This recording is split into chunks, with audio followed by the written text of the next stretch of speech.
Hello.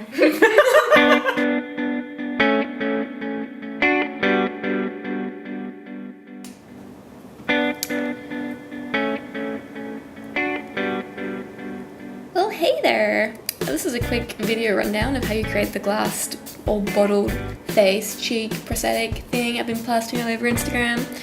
So I shot just under 4 hours worth of video for this. So I will release 4 videos that go into detail about the sculpting, molding and casting, pre-painting and then the application. And I'm trying to get those out by tomorrow, but for now this is kind of like the quick overview. If you just want to get an idea of how to do it, see what was done. Okay, let's get into it. So these are some of the things you might need. I'll put a full product list in the description box. So for sculpting, I use a bathroom tile. I like to draw out a design first with pencil. Using Chavant NSP medium, I'm gonna like squidge out shape and then start roughing out the cut by kind of like taking it away from the center. I'm gonna add a little bit more bulk around the outside, kind of start smoothing it out. Just adding on like the flappy, meaty cheek wound bit. Okay, now we're putting in the upper gum line.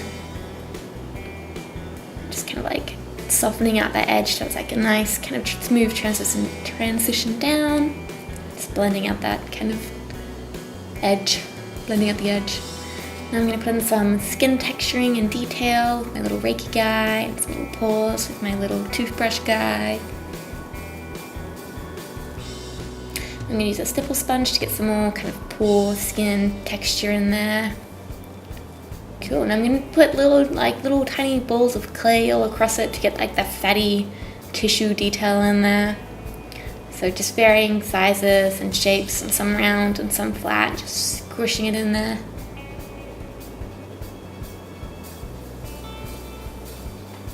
Use this little tool to just like very gently smooth out all the edges so it's not like as harsh. And then going over it with Zippo lighter fluid just to really smooth out all of that clay. Cleaning the edge. So these are the materials you'll need for molding and casting. So I get a plastic bowl, cut out the bottom, make a wall, put some blue tape around the bottom, gonna spray it with release, fill it with 50% Plastil Gel 10 AB. You can use other silicons to make a mold if you have them. Once that's full up, take it out. Well, after it's set, obviously. And this is the mold that you're left with. So to release the mold, I'm gonna put some Vaseline over it, and then wipe off the excess. I'm going to use a release spray in there as well, get all the crevices. And then I'm going to put some talc over there, and that's going to hopefully make the cap plastic not so shiny. So I'm going to put 3 layers of cap plastic, giving it half a day to dry between each layer. 50%, like 10 grams of Plastil Gel 10A, 10 grams of B, and then about 30 grams of Dedna, and some silicone pigments. And I'm going to pour that into the mold.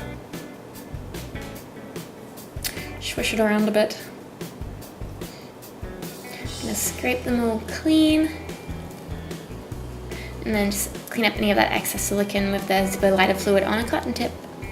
Now once that's cured and dry, I'm gonna put 1 more layer of cap plastic on the back.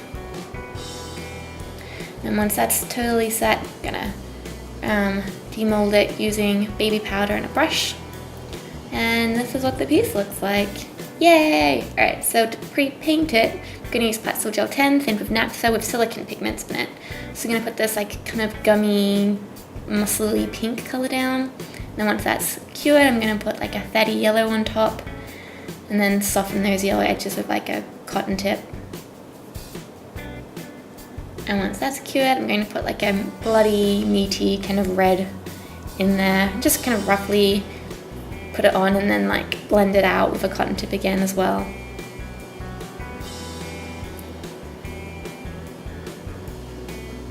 And painting with silicone just gives it this really glossy, shiny finish. It looks kind of like the inside of a cheek.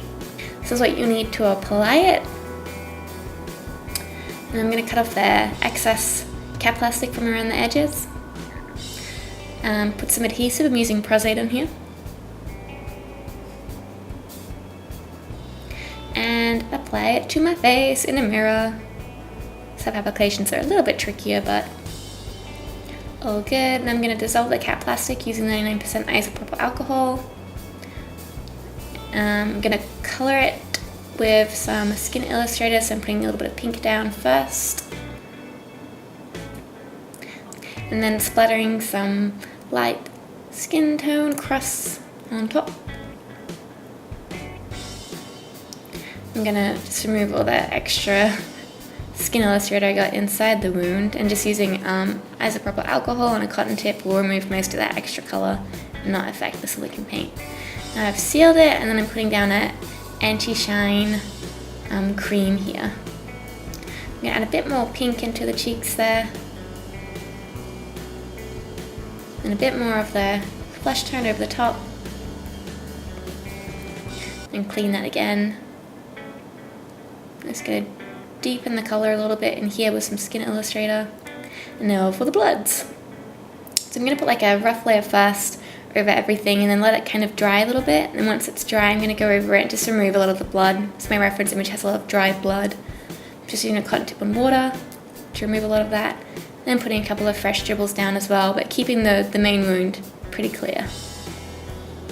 And this is a finished look. Yeah, so as I said, I'll try and get up the longer, very instructive, detailed tutorials in the next day or so. Yeah, and when they're ready, they'll be up here. Thanks for watching, bye!